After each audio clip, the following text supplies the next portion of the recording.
বাংলাদেশের ক্রিকেট খেলা ফলো করে আর টাইগার শোয়েবকে চিনে না এমন মানুষ বাংলাদেশে খুঁজে পাওয়া খুবই কষ্টসাধ্য বিষয়। বাংলাদেশের জাতীয় টিম যেইখানেই যায় টাইগার শোয়েব সেইখানেই যায়, বাংলাদেশের পতাকা উড়ায়, বাংলাদেশের টিমকে সাপোর্ট করে। সেই মানুষটাই এশিয়া কাপের মতো একটা আসরে দুবাই যাইতে পারতেছে না শুধুমাত্র ভিসা সমস্যার কারণে। আমার কথা হইলো, বিসিবি চাইলে কি টাইগার শোয়েবকে ভিসা সমস্যার থেকে সমাধান করে দিতে পারে না?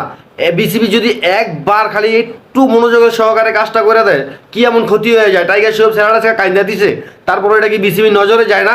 বিসিবি একজন এরকম একজন সাপোর্টার মানে ওর তো ফ্রি করে দেওয়ার দরকার, যে নাকি বিশ্বের যে কোনো দেশে বাংলাদেশ যায় সেখানে যায় বাংলাদেশের সাপোর্ট করে। সেই মানুষটার আজকে বেহাল দশায়, বিসিবি কি তার পাশে থাকা দরকার না?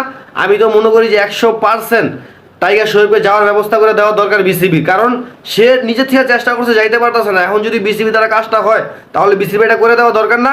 আমার মতে 100% করে দেওয়া দরকার, কিন্তু এটা বিসিবি করে দিতেছে না। কেন করে দিতেছে ওটা জানি না, তবে আমার একটাই চাওয়া থাকবে যেন বিসিবি টাইগার শোয়েবকে যাওয়ার ব্যবস্থা করে দেয়। সবাই ভিডিওটা বেশি বেশি করে শেয়ার করে দিবেন যেন টাইগার শোয়েবের যাওয়ার ব্যবস্থাটা হয়ে যায়।